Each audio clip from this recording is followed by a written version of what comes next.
Today, Dr. Gary Lafree is joining us. This morning he talked to us about terrorism, and he talked to us about terrorism in a way I had not really thought about it before, and in doing so has enlightened me to the importance of pursuing scholarly work in the area of terrorism, not only agency or pragmatic kind of work. And it's something that I'm deeply in debt to you for doing, Gary. You've enlightened me this morning.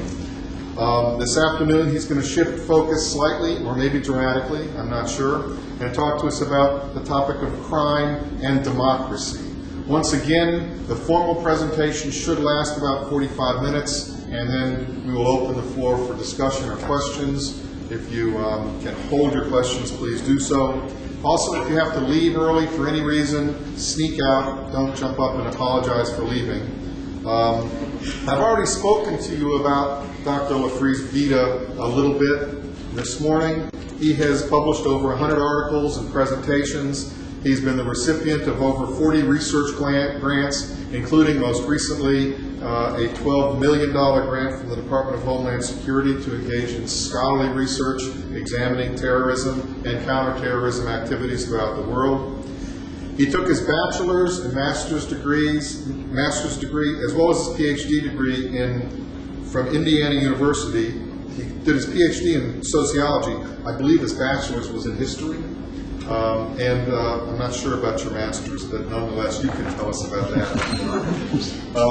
After finishing his degree in 1979 from Indiana University in Bloomington, he went to the University of New Mexico, where he worked his way from assistant to full professor. He also served as department chair in the sociology program there, and he was also the director of their Institute for Social Research. He left the University of New Mexico, the University of New Mexico, and joined the faculty in the Department of Criminology and Criminal Justice at the University of Maryland in 2000. He was also a founding member of the Democracy Collaborative, which is there at the University of Maryland, and I'm certain that he will talk to us a bit about that in just a few moments. As I mentioned earlier this morning, when you look at Gary's vita, you get a very strong sense that he was trained appropriately in criminology at Indiana University in the true spirit of Edwin Sutherland, who defined the field of criminology as the scientific study of the making, the breaking, and the reaction to the breaking of law. It'll be interesting to see this afternoon how democracy fits into Sutherland's concept of criminology, if it does. And if you can work it in there, Gary, you've been teased now to do so. His vita is strong, and it demonstrates a clear scholarly approach to reactions to the making of law. Much of his research is currently cited as it relates to differential processing of sex offenders or rapists. He has done work in the area of homicide and the distribution of homicide in an international context. As I already mentioned, this morning's work on terrorism shows him to be actively involved in scholarship in the area of terrorism. He is currently the president-elect of the American Society of Criminology. He is a member of the National Consortium on Violence Research. He has received a number of awards for excellence in research from the Bureau of Justice Statistics. He's won several Guggenheim Fellowships. And as I said this morning, most importantly, Dr. Gary Lafree, and listen to this, doctoral students, Dr. Gary Lafree is the correct answer on comprehensive exam questions being asked at this moment throughout the world in programs that offer PhDs in criminology. Please join me in welcoming Dr. Gary Lafree, who will talk to us about democracy and crime. Thanks, Kevin. Thank you all for being here, or in some cases rejoining us. The thing I want to talk about this afternoon is actually quite different than this morning in some respects, because it's much more of a scholarly work. It's focused on one research project that I've been engaged in. Although I did point out that this morning there are some similarities, because this database looks at world homicide rates, and one of the main projects I'm working on with terrorism looks at world terrorism rates. But this is also very much a work in progress. I just sent actually the PowerPoint slides yesterday, because I'm actually working on this right now. And in fact, I emailed a copy of the draft of this paper to a friend of mine in England a couple of weeks ago and asked him to review it and give me some comments. And I got a quick email back from him that said, "Dear Professor Lafree, thanks so much for sending me your paper. I'll waste no time reading it." So I sort of think there's a translation problem here. But anyway, I want to thank you all for wasting some of your time this afternoon to be here. And I'd also, in case I forget to mention, I'd be happy to email you a draft of the paper that I'm going to be talking about mostly today, if you're at all interested. Now, I'm actually working on this project with an economist who's listed on the table behind me as well, Mahi Saloni, a Greek economist. And it's great working with economists. As most of you know, economists have successfully forecast 9 out of the last 5 global recessions, for example. And so it's been, we're talking this morning about interdisciplinary work, and we really talk a different language, and this has been true. I've learned a lot in working with Mahi in terms of different languages. In fact, working on this paper, I'm giving you a very small part of the analysis we're working on, which actually is much more convoluted and difficult than the one I'm going to present today. The way this paper really originated, I think, was commonsensical in a way. It occurred to me, I've been doing a lot of work on homicide research and homicide trends, and Dennis mentioned that I have an undergraduate background in history, and I've always liked historical stuff. I've liked longitudinal charts and so on. And when you look at longitudinal trends in homicide for the data that we have in the world, which tends to be lots of industrialized countries, you'll see that there's been a sort of gradual increase, in some cases a rapid increase since World War II. So I've known that for a long time. I also have been involved with a group, mostly political scientists at the University of Maryland, that are trying to promote democracy studies and trying to get universities to be more actively involved in supporting democratic efforts at all levels. And that got me to thinking about what's happened in the world with regard to democracy. And when you think about it, it's an interesting parallel because both crime and democracy seem to have increased rather dramatically since the end of World War II. And I didn't have time, in fact, to ship this as a PowerPoint slide, but I have the ability to show it to you as an overhead. This is a projection of the total number of democracies in the world and also the percentage of countries that are democracies in the world going back to 1800. And you can actually see very nicely, some of you may be familiar with Huntington's work on the so-called third wave of democracy, and you can see from this table very clearly that this was the first wave here starting in the 1800s, then there's the second wave in the 1900s, and finally the third wave, which we're in right now, starting in about the early 1970s. So you can see these 3 waves pretty well. You can also tell that generally, if you fit a regression line to this, the trajectory is definitely up. And if you look at what's happened since World War II, there's a slight curvilinear right at the end of World War II, but generally there's a very steep increase in the number of the world's democracies during this period of time. So here we have a kind of interesting, really only a correlation, but it looks like as the world's democracies are increasing, that we're also showing increases in homicide rates and in violent crime rates for the world. And in a recent study I was involved in, actually, where I looked at homicide victimization rates for 34 countries, I found that on average homicide rates doubled during the last 4 decades of the 20th century. And I brought a slide for these with me. And granted, this is only 33 nations of the world. It's probably only about 15% of the world's population because, as criminologists, we have to be sort of archaeologists. We don't have complete data on the world. Nevertheless, it's pretty striking, a pretty strong linear trend towards more homicide.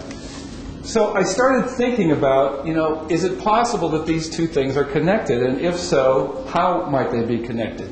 And while I was working on this, a number of other people have sort of been commenting, but not so much from criminology. Those of you familiar with Fukuyama's work, for example, he did a book a couple of years ago where he talks about a great disruption among industrialized countries beginning in the 1960s.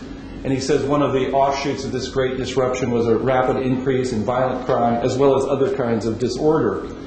And more pointedly, you know, if you start looking around, you can see a lot of concern about the rise of violent crimes in many regions of the world. There's been a big issue in the so-called breakaway republics of the former Soviet Union. It's a big issue in Latin America. It's a big issue in sub-Saharan Africa, and so on. So what we seem to see happening right now is a situation where we've got big increases in democracy, big increases in crime. And I started to ask myself, well, is democracy criminogenic? I mean, is it somehow inevitable that once countries democratize, you're going to get increases in crime? Or are there other sorts of things going along? Well, what I found especially interesting once I started getting into this is that there's very little research on this. As far as I know, no one else that I can find, at least, has done a study looking at violent crime rates over time and democratization over time. And it's kind of surprising when you think about it, because most of the major theories of comparative criminology have something to say and actually make predictions about connections that you'd expect. Three of the most important ones. Do we have any people studying comparative criminology in here? Any of you planning to do a comparative criminology degree? Few of you. Okay. Well, from this literature, there's three very strong theoretical perspectives that I think all have something to say when it comes to possible connections between democratization and crime. The first, and in some ways the oldest, is called the civilization perspective. And this argument basically says that the growing strength of market economies is going to reduce interpersonal violence because such economies increasingly depend on rational citizens and on citizens who control themselves, basically. And it can be traced directly to Weber, Max Weber, but even more directly in criminology it can be traced to the work of Norbert Elias in 1939 and before that. How many of you are familiar with Norbert Elias? Any of you? He's actually quite popular, I find, now with historians who found his work and discovered it, and they are using it to explain what looks to be a large decline in crime throughout most of the industrialized West European countries, starting about in the Middle Ages and continuing really on up to World War II. He's not as well known, I think, in criminology circles. Anyway, Elias predicts long-term declines in rates of violent crime among countries through basically two related processes. First, as modern democracies develop, they increasingly claim a monopoly on the legitimate use of violence, he says. So common crimes involving family members, close acquaintances, and so on, that you used to handle on your own. A family member gets robbed, so your brother goes over and revenges you, basically, or makes things right, or your friends and relatives take care of it. Instead, these things get increasingly handled by the state. So that's one thing that happens, he says. The second thing, says Elias, is that along with urbanization and the growing division of labor, citizens of West European democracies are embedded in increasingly complex configurations such that advancing individual self-interest less often requires the use of violence. So in other words, things get handled by the state much more than people taking the law into their own hands. So more sophisticated action strategies are required, which results in increased levels of self-control and declining violent crime rates. Now, Elias is writing this stuff in the 1930s, and the argument looked pretty good in the 1930s because we've now, I think historians in particular, have done a lot of work in this area, and it looks like there has been a steady decline in violent crime for many nations of the West European world, at least, starting in the Middle Ages and running all the way into the middle of the past century. It doesn't look as good, though, if you look at what's gone on since World War II, since about the middle of the century. In their study of crime trends in 4 cities for 150 years, the political scientists, a team of political scientists led by Ted Gurr, concluded that some common social and political dynamics created public order over the course of a century in Western societies, then went crazily unsprung in a single generation. More recently, the data I just showed you, in fact, shows the same thing, that there have been pretty sizable increases in violent crime rates since the end of World War II.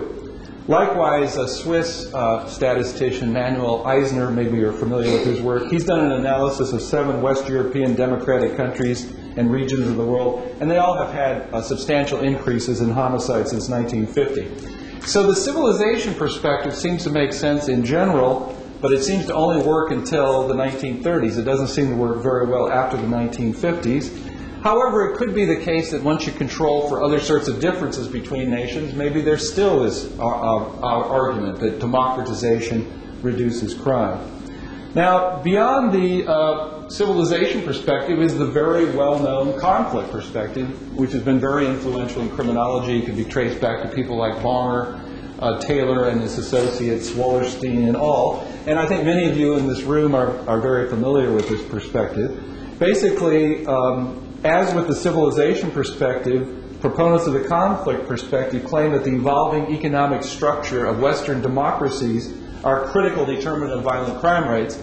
But instead of arguing that democracies and the market economies associated with them are leading to declines in violent crime, conflict theorists argue that they lead to steady increases in violent crimes. And this happens both within countries and between countries. Within countries, the dominance of market economies encourage a growing gap between the rich and the poor. Inequality increases in market societies, which raises violent crime rates by encouraging greed, selfishness, and all sorts of other kinds of aggressive behavior. And some conflict theorists have argued that this is also true between countries. Between countries, as the gap between the rich and the poor grows, there's an elite group of highly industrialized Western democracies that get farther and farther away from crime rates in the poor, struggling, economically dependent countries. And I think the criminologists that have put this together, I think the most convincingly are Newman and Berger. They point out that these conflict arguments in criminology can be readily combined with similar predictions from world systems theorists who distinguish between core countries and peripheral countries. And there's a kind of a dilemma here that basically over time, world systems theorists argue that the core countries pull farther and farther away from the peripheral countries, and yet there's this kind of crazy dependence between the two groups. So increasingly, peripheral countries suffer from unemployment, underemployment, inadequate housing, and all sorts of other things that us criminologists can directly relate to crime. So you have a global system that constrains urban development. It increasingly means suffering and shortage of decent housing, absence of basic social services, lack of living wages, all of these things which drive crime rates up. So in other words, from a conflict perspective, to the extent that democracies continue to be closely tied to market economies, and I'd say at this point in time at least they have been closely tied to market economies, the conflict perspective would suggest that democratization should increase crime over time. And you can basically use the same research we just talked about with regard to the civilization perspective and apply it to the conflict theory. And what it suggests is that conflict theory doesn't work very well until World War II, but it seems to have some promise following World War II as we've seen world crime rates, especially violent crime rates, increase. There are also a growing number of regional studies that sort of support this conflict impression. The connections are frequently made these days with East European countries, with the breakaway republics of the former Soviet Union. For example, some research by Sebulak in Poland, Bulgaria, Romania, and Slovakia concludes that there's been, quote, an unprecedented and dramatic increase in crime. Similarly, research by Stomatel and her associates warn that democratization and economic liberalization in the Central East European countries are leading to, quote, an Americanization, which is producing a rapid crime increase. This was, of course, before the American crime rates plummeted after 1991, but anyway. So anyway, as with the civilization argument, these studies from the conflict perspective do not directly measure levels of democratization, and they're mostly regional studies that concentrate on specific countries. But nevertheless, they do suggest that the conflict theorists may have something to contribute to this debate. And this is also true in research case studies done in Latin America, which shows that, or at least provides some evidence that Latin American democratization has coincided with rising crime rates, also work in Mexico, and also recently work in South Africa. But again, all of these studies, I think, are limited in that they haven't directly measured, for a large sample, both democratization and homicide rates. And finally, we turn to the third cross-national crime perspective, modernization. And probably modernization is pretty familiar to many of the people in this room. The modernization perspective on crime can be traced most directly, I can't trace it to Sutherland, but I could trace it to Durkheim. Durkheim, of course, is well known for his assessment of how, as societies transition from traditional to modern, that one of the offshoots of this quite possibly is an increase in all kinds of deviant behavior, including crime. According to this view, crime results when modern values and norms clash and come into contact with and disrupt older established systems of role allocation. So you have a situation that's unstable. You've got new roles emerging, but you haven't sorted out exactly what these new roles are. The traditional systems are breaking down. Traditional guidelines are not being followed. And these basic premises undergird a lot of modern criminology theory. You can link them directly to anomie theory. You can link them to strain theory, social disorganization theory, breakdown theory, tension theory, and so on. Nearly all of the cross-national comparative tests of the modernization perspective to date have basically looked at the connection between gross national product or gross domestic product and crime over time. And I'll tell you, if you get rid of theories based on empirical evidence, modernization theory would be as dead as a doornail, because almost none of these tests actually work very well. In fact, contrary to the modernization perspective, most of these tests have found that measures of economic development either have no effect on crime or a negative effect on crime. And Newman and Berger, for example, reviewing this literature, conclude that the continued dominance of the perspective is hard to understand. On the other hand, I've done some work on looking at modernization perspectives, and one of the things that occurs to me is that I think a lot of the tests of modernization haven't been the right tests. Almost all of them have been cross-sectional tests. Essentially, you get a researcher who gets, 40 countries, looks at their data at one point in time, and essentially looks at whether GNP or gross domestic product are connected to crime rates at one point in time. But it's clear that the idea of modernization is fundamentally longitudinal. It takes place over time. As countries transition from traditional to modern, they experience a series of changes that weaken their social control mechanisms and make their normative guidelines ambiguous. And yet we almost never use longitudinal data to actually test modernization perspectives. In a study that I did with Chris Drass and was published in Criminology a couple of years ago, we actually looked at modernization perspectives using data from 34 nations from 1956 to 2000, and we actually found a considerable amount of support for the modernization perspective when you had data that changed over time. Unlike predictions from the first two of these, unlike predictions from civilization or conflict perspectives, the modernization perspective predicts that the effects of democratization on crime should correspond only to the transitional phase of democratization. In other words, crime rates should go up in the short term, but because we're all on the same modernization track, they should eventually come back down. So basically what we're expecting from modernization theory is a curvilinear relationship between democratization and crime. That as countries transition, they essentially go through a disorganized period, but then as they become full democracies, their crime rates should decline. There's not any direct tests of this of which I'm aware, but there is some indirect information. For example, a study by Montenola and Jackman recently, in 2002 it was published, looked at the relationship between measures of democracy and perceived national levels of corruption, which after all is a form of deviance. And they did find this curvilinear relationship. They found as countries democratize, their corruption rates go up, but as they persist, the corruption rates come back down. Similarly, there's a recent study of cross-national connections between democracy and organized crime done by Sung. And she found that levels of organized crime also show this curvilinear relationship. In other words, early stages of democracy, they go up, but then as democracies persist, they come down. Now, if you take all this stuff together, you've got the ideal, I would suggest, master's or dissertation thesis. I've got a theory for any possible outcome. And this is what they look like.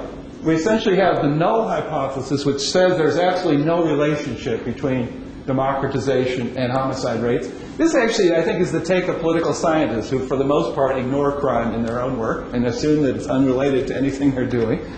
Secondly, you've got the civilization perspective, which says over time, as countries democratize, their crime rate should decline. Then you've got the conflict view that says over time, with democratization, because of the conflict that's caused by the gap between the rich and the poor in market economies, crime rates should go up. Finally, you've got a modernization perspective that suggests in the short term, crime rates should go up, but as countries stabilize, as they join the modern world, as they make the transition, as they develop more stable role structures, they should come back down. So these are the four that I'm going to try to test in this paper.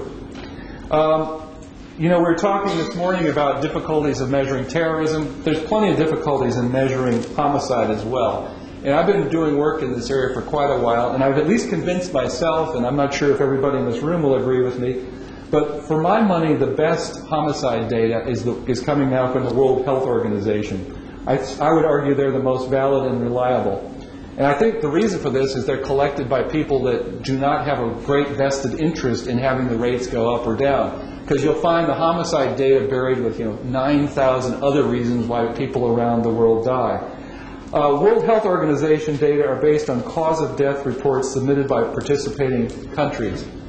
We collected annual time series data from the World Health Organization on homicide victimization rates for 44 countries for varying years between 1950 and 2000. The length of the series, quite frankly, was determined by data availability.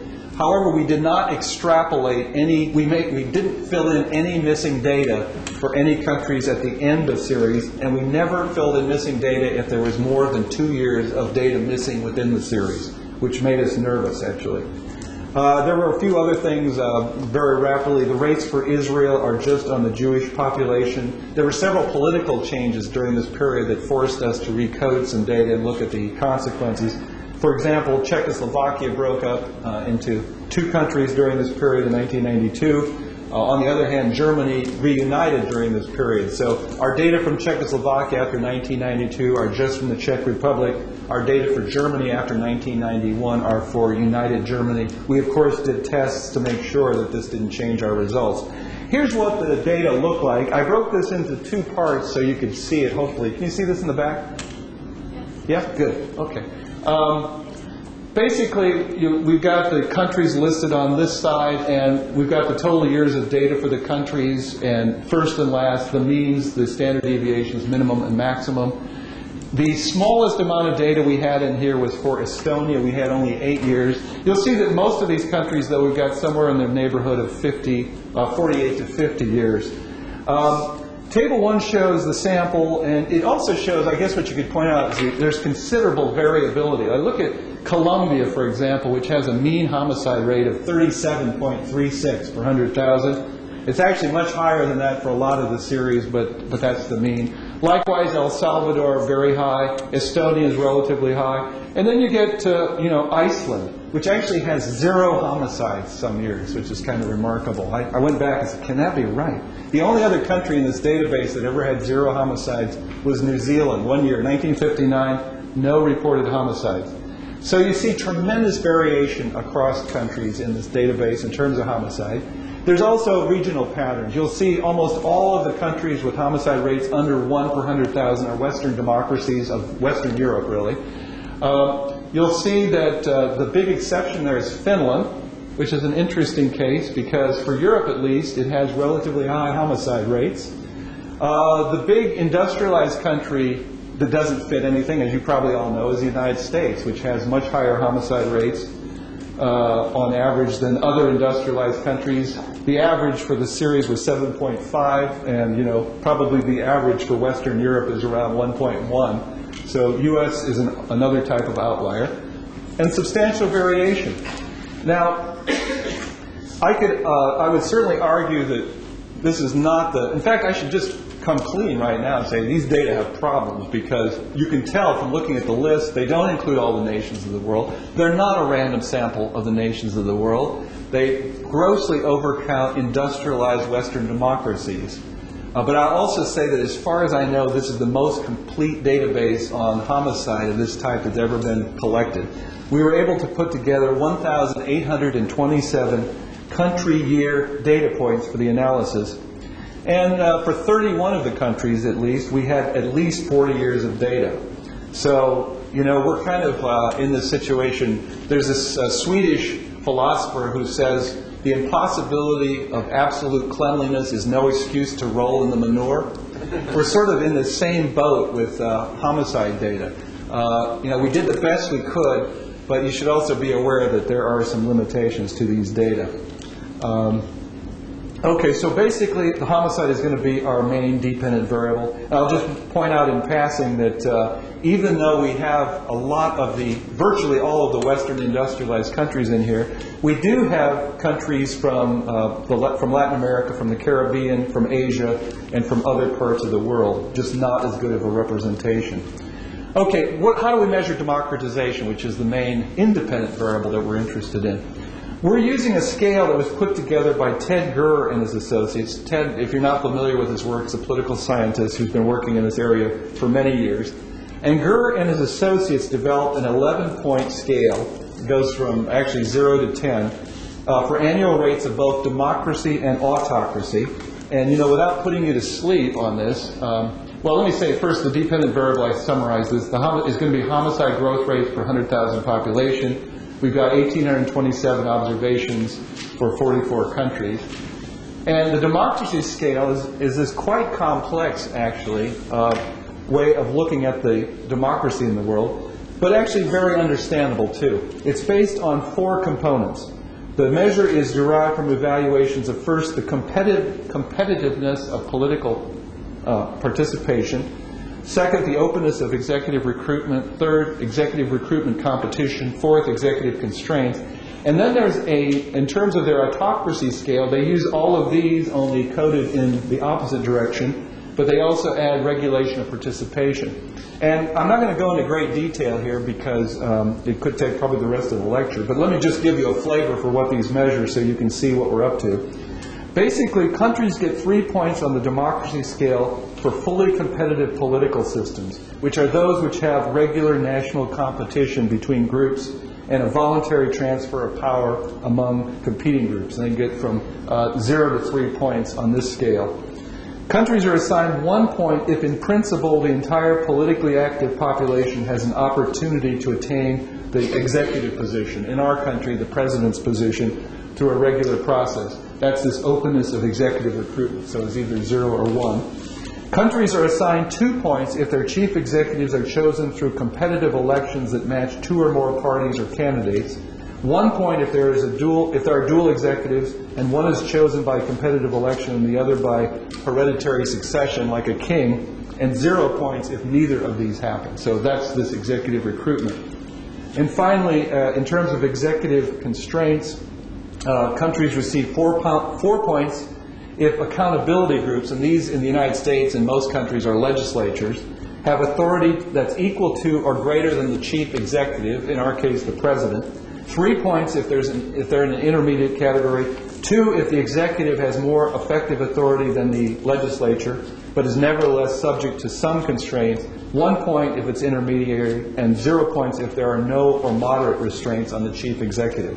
So they rank every country in the world for every year, going all the way back, I think, to about 1800, which is convenient if you're coming along looking for independent variables because we got no additional missing data because of the democracy scale. The autocracy scale is pretty much the reverse of this. The only thing is they add the final 2 points on the autocracy scale, which I put on here, have to do with regulation of participation. And this is basically looking at countries in which competitive groups, issues, and types of conventional participation are regularly excluded from the political process. Those countries receive 2 points, and countries which oscillate between parties that favor their own group members and central allocations and restrict competing group members receive 1 point, otherwise 0 points. So you got 10 points for democracy scales, 10 points for autocracy scales. If you put those two together, you get a 20-point scale, which taps for every country in the world where they fit on a democracy-autocracy range. Now, if you think about our hypotheses, though, they're actually quite specific to this, because conflict and civilization perspectives are expecting that full democracies over time are going to do something. Modernization is especially interested in the transitional phase. It's arguing that the highest homicide rates should happen in this transitional phase. So to test our hypotheses, we collapse the democracy scale into just 3 categories. those that distinguish autocracies, which is from negative or is from 0 to 10 on our scale, those that show transitional from autocracy to democracy, and those that show fully democratic regimes. Okay, let's take a look at how the data actually look. Can you still see this in the back? Good. You'll see that classified this way, 21.7% of our country years, and we're actually not talking just about countries, but country years, were classified as autocratic. And to test our hypotheses, we're going to use this as a base. 19.7% were classified as transitional, so somewhere between autocracy and full democracy, and 58.8% fully democratic. The reason we have so many full democracies, frankly, is what I just said a minute ago. We have better data on them, because virtually all of the West European democracies are included in a data set and have decent data from the World Health Organization. So I will admit right from the get-go that we strongly oversample full democracies. Okay, now in addition to this measure, this is obviously the measure we're most interested in, because when you think about it, we have several hypotheses that relate directly to this. We also, though, include a measure called years of democracy since 1950. One of the interesting things about the fact that we work in a field that tends to be almost entirely cross-sectional in its analysis is our theories don't tell us much about when things are supposed to happen. Modernization theory, for example, says as countries modernize, basically things go to hell in a handbasket. People's roles are put in a problematic situation. People don't know what they're supposed to be doing. There's strain in society. And then gradually, as they modernize, they get over the hump and they become back into a more organized state. But they don't tell us how long that's supposed to happen in. We don't know how long modernization takes. Likewise, conflict theory says, as countries, as market economies develop, the rich and the poor get farther and farther apart, inequality increases, there's a growing crisis in terms of criminal justice. But again, they don't tell us how long this is going to take. Does it take 10 years, 20 years, 1 year? We don't know. So we added a variable that measures how long the countries in the sample had been democracies. And civilization theory would say that the longer you've been a democracy, your crime rate should decline. Conflict theory pretty clearly would say the longer you've been a market economy, the more your crime rate should increase. Modernization is a little bit hard to say because they don't tell us how long things are going to happen, but they certainly wouldn't predict in the long run that full democracies should forever at least have increasing crime rates. So we thought this would be not exactly a test of the theory, but a kind of refinement of the theory. Then we needed to add sort of the stock control variables that are suggested by previous studies as making a big difference. And I think the ones that are most commonly used in comparative research on homicide are first some measure of economic prosperity or economic inequality. We have the gross domestic product we used, and also the Gini coefficient, which measures inequality, and these very frequently show up in this kind of research. We face an immediate problem when we put these two measures into our analysis, and that is these two ended up being correlated at the rate of about 0.89, I believe, and they were too highly correlated. So we instead created what we're calling a prosperity index, which is based on an analysis of GDP and an analysis of the Gini index. Many people also, of course, argue that what drives violent crime rates, homicide in particular, is young people. So countries with a higher proportion of young people should have higher homicide rates. So we include a measure of proportion of young people ages 15 to 24 in the analysis. We also, as you could see from Table 1, had some outliers in terms of areas or countries with extremely high rates, and we tried to control for the most prominent of these. So we include a dummy variable for Eastern Europe, a dummy variable for Latin America or Caribbean, and a dummy variable for the United States to reflect all of these sort of unique situations. We also did some tests I won't go into, but we looked at whether things like the unified Germany, the ununified Czechoslovakia, the way we coded Israel, whether any of those things made a difference. And we found out none of those things did make a difference, and so I'm not going to go into those. Just to, at the risk of putting everybody to sleep, but just to show you what we were dealing with. I know it's the afternoon, so I want to go easy on the methods here. But we're using a repeat measure multi-level model to look at this. And the reason for this is basically We obviously have correlation in this database between the years, because we're using 50 years in some cases of data from the same country. So what's really nice about hierarchical linear modeling is it allows you to take out the impact of years separately from the impact of countries. So we have our Q here is the total number of random coefficients, including the intercept. X is a row vector of k year and country level covariates, including the intercept. Z is the time varying characteristics with random effects. Well, I won't read all this stuff, but basically we're using MLWin, which is a method of doing hierarchical linear modeling. And at one level we're looking at time, at the other level we're looking at changes in these countries over time. Okay. What do the data look like? This is our actual data on homicide rates over time, and if it's a little hard to see, this goes back to 1955, this goes up to 1998. Those of you interested in this area, one of the real problems, and you can see this from Table 1, is let's say Colombia drops out of the analysis somewhere in here. We see Colombia by itself has a higher homicide rate than almost all of Western Europe. So missing data ends up having a huge impact on these sorts of calculations. So what we did to do these presentations is look carefully at the impact of especially high countries like Colombia. What you see here, though, is basically, as you might predict from the earlier stuff, a fairly substantial positive increase in homicide over time. If you put a regression line in here, it would definitely have a positive slope. It would be going up. It's not astronomical, but sort of a steady, slow, exponential growth in homicide over time. And these are from the data we're actually analyzing. Oh, and the reason I mentioned Colombia as an example, we chopped this off. Our data analysis goes back to 1950 and it goes up to 2000. But because if you start getting more missing data on the ends of the distribution, and you start to get very misleading looking results. And this is what the main independent variable looks like. This is the mean democracy score from the data. You can see a slightly curvilinear relationship, which we could see in the overhead I presented a minute ago. But it's clearly up, basically, and it's dramatically up starting after about 1980 in this data. What we're tracking here are countries on this democracy scale that I went through quite a description of. So we do seem to see this kind of situation where homicide is going up exponentially, not greatly, but clearly trending upward. And in some countries it's going up quite dramatically, of course. And then a democracy scale that over time is a little bit curvilinear, but also definitely, starting in about 1970, has a very strong positive increase. Okay, so to summarize, according to the hypotheses developed, a civilization perspective predicts violent crime rates will be lowest in full democracies. A conflict perspective predicts that capitalist economies associated with full democracies will produce the highest violent crime rate. And a modernization perspective suggests that violent crime rates will be curvilinear. I should ask you, what do you think? Which of these hypotheses do you think is right? Anybody know or guess? What do you think out of these? Or null hypothesis is the fourth.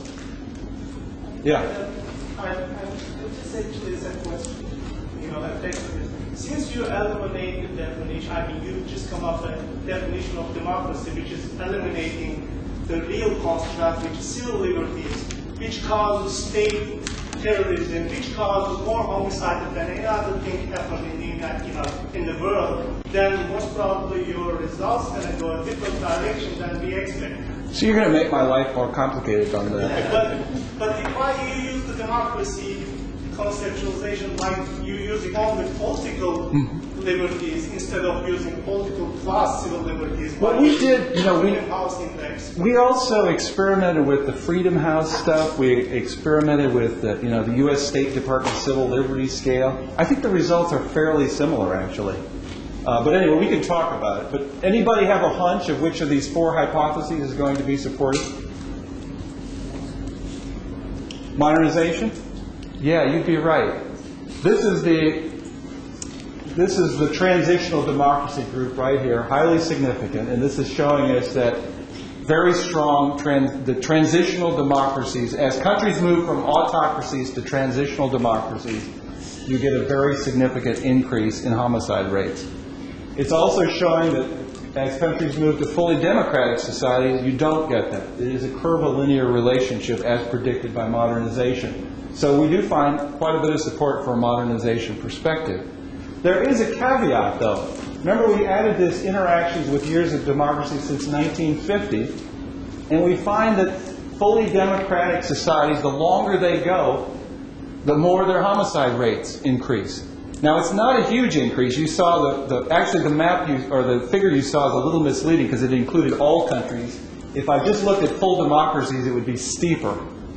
But nevertheless, it's a significant increase, and it's almost as significant. You can't see this probably. It says this is marginally significant at the 0.10 level.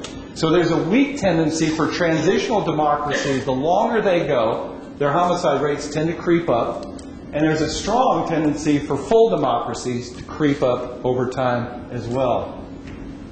In terms of the other variables included, they were virtually, I think, all significant and in the direction you'd expect. Countries that have more young people have higher homicide rates. Countries with greater prosperity have lower homicide rates. East Europe higher, Latin American, Caribbean higher, U.S. higher, controlling for all of these variables. Okay. So, what do I make of this before we turn to a discussion? Well, a civilization perspective predicts that violent crime rates will decline as autocratic regimes give way to democratic ones. Contrary to this, we do not find evidence for this happening. We did not find that homicide rates are significantly lower in full democracies than in autocracies. So it would be nice in some ways if it worked that way, but it doesn't seem to be. Moreover, we did not find that longer-lasting democracies have declining rates of violent crime. In fact, we found some evidence to the opposite of that. On the other hand, a conflict perspective predicts that the market economies associated with democracies will increase rates of violent crime as they move away from autocracy and towards democracy. We didn't find that either. Full democracies did not show a significant increase in homicide rates. On the other hand, conflict theory seems better able to handle why full democracies over time continue to increase, at least slightly, with regard to homicide rates. Finally, a modernization perspective suggests that violent crime rates will be curvilinear with the highest rates in countries that are transitioning between autocracy and democracy. Consistent with that, our results show that countries moving from autocracy to transitional democracies did experience significant increases in homicide rates. And at the same time, homicide rates in full democracies were not significantly different from countries with autocratic governments. But contrary to modernization, we also found that the longer a full democracy persists, the higher its homicide rates. So our direct test of the democracy scale best supports modernization, but we have a caveat because just modernization by itself doesn't deal with the fact that longer-term democracies, full democracies, tend to have this increasing crime rate or violent crime rate more in keeping with the conflict perspective. So we essentially have two, I think, important messages here. On the one hand, the results suggest that countries experiencing the transition to democracy can expect a relatively short-term increase in homicide rates. In fact, this is exactly the pattern we've observed in these data, and other people have observed it as well.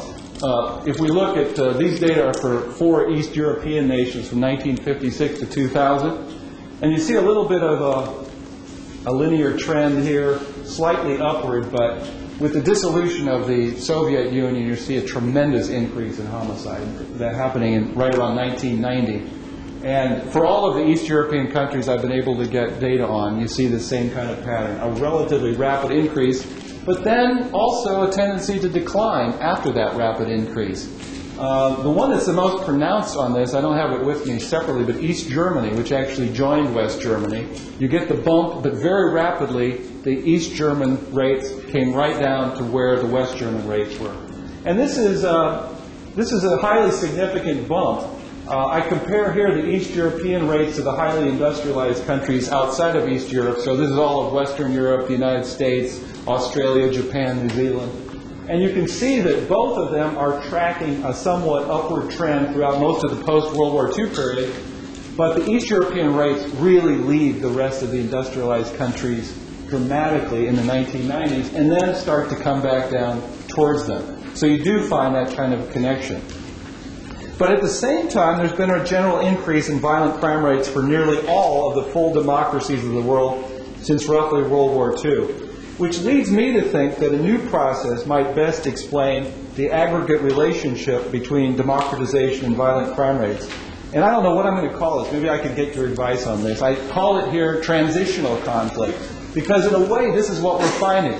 As the modernization theorists predict, there's this curvilinear relationship, but it's part of a trend towards higher homicide rates for democracies over time.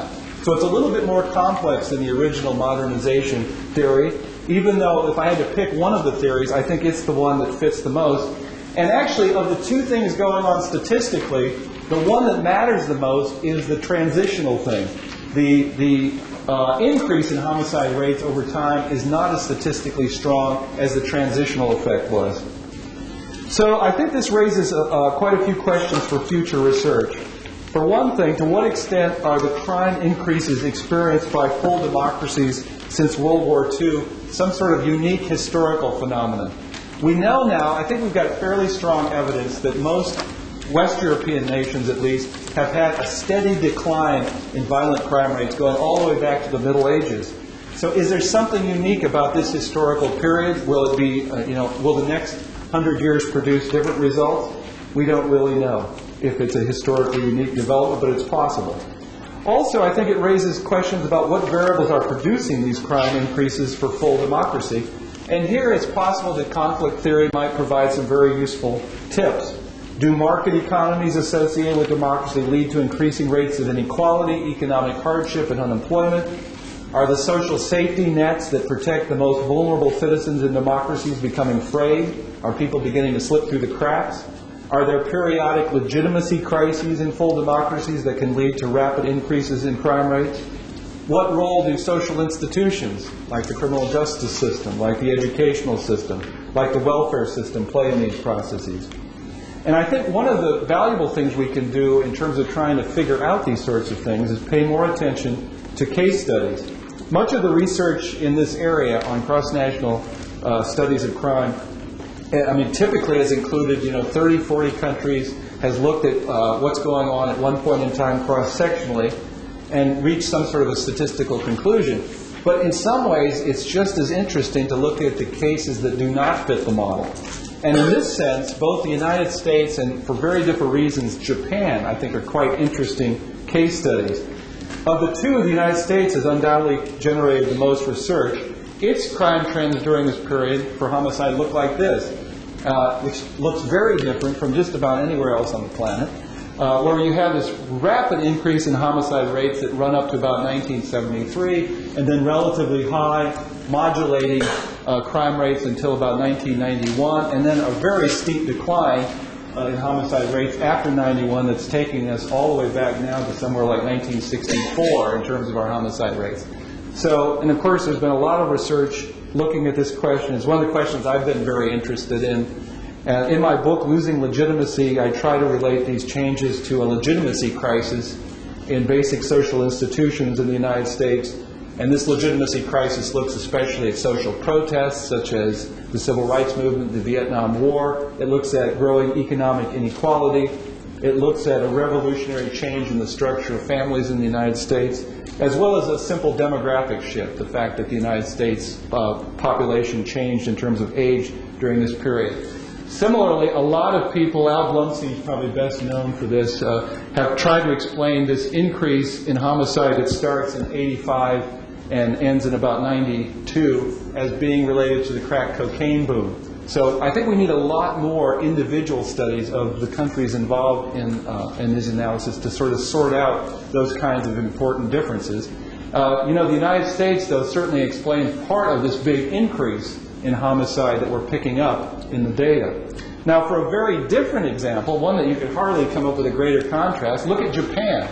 Japan is the only industrialized country in the world that has gone through a steady decline in violent crime rates during much of this period, a very unique case. And I've actually been quite interested in Japan as well. In a paper I did with one of my graduate students, Aki Roberts, which was in criminology a couple of years ago, we looked at a variety of possibilities to try to explain the Japanese crime rate.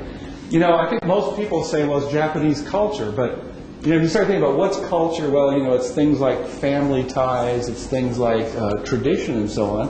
And it would be hard to argue, I think, convincingly at least, that as homicide rates have declined in Japan, that Japan has become more traditional. I mean, you could see, from a cross-sectional point of view, you could certainly argue that Japan is more traditional than the United States. But from a longitudinal point of view, I think that's a horribly difficult to defend argument. What we find in this paper is, in fact, what best explains the Japanese declines in the post-war period are all economic. During this period, the Japanese economy was going gangbusters, very low unemployment, very low economic inequality, very high GDP. And it's going to be interesting because this essentially has stalled in Japan since about 1990, and the economy in Japan is not as strong as it once was.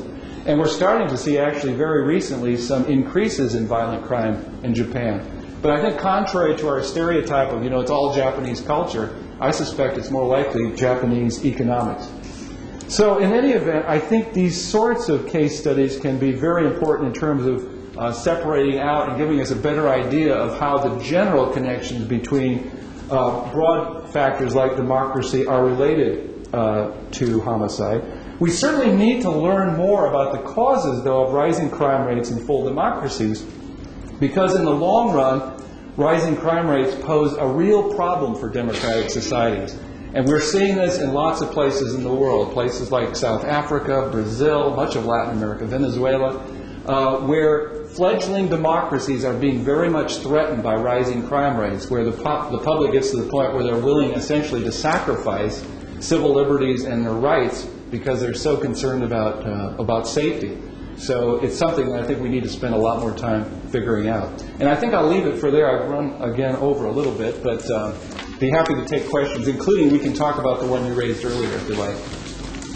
You know, the short answer to your question is I've been working on this for about 2.5 years, and we experimented originally with Freedom House. The trouble is the Freedom House data are not nearly as extensive as the Polity data. So I think now that we've finished this, we could probably go back and look at some of the other.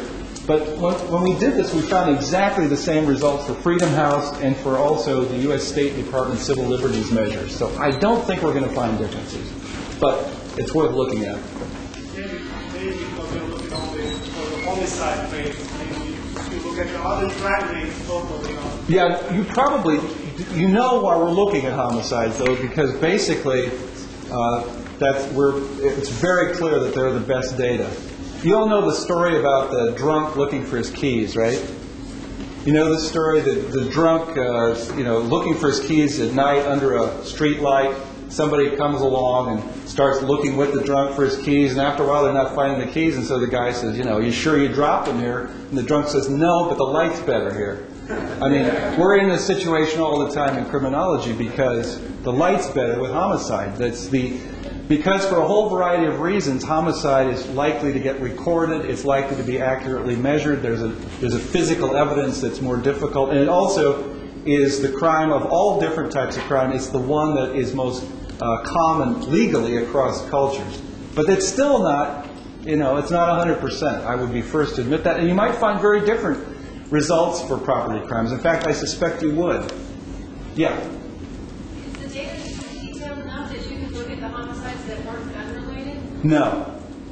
You can't. Well, it's not quite true. You couldn't for a database like this. The World Health Organization does have collected the cause of death, including gun-related, but it's only reported for a very small subset of the countries we've got, and again, mostly the industrialized countries. There are some people who've done some work with that, but instead of having 1,850 cases, we'd have far fewer. And our problem is the countries we lose are exactly the ones we need in terms of democratization, because we're already very much overloaded with full democracies. So it's not really feasible for this.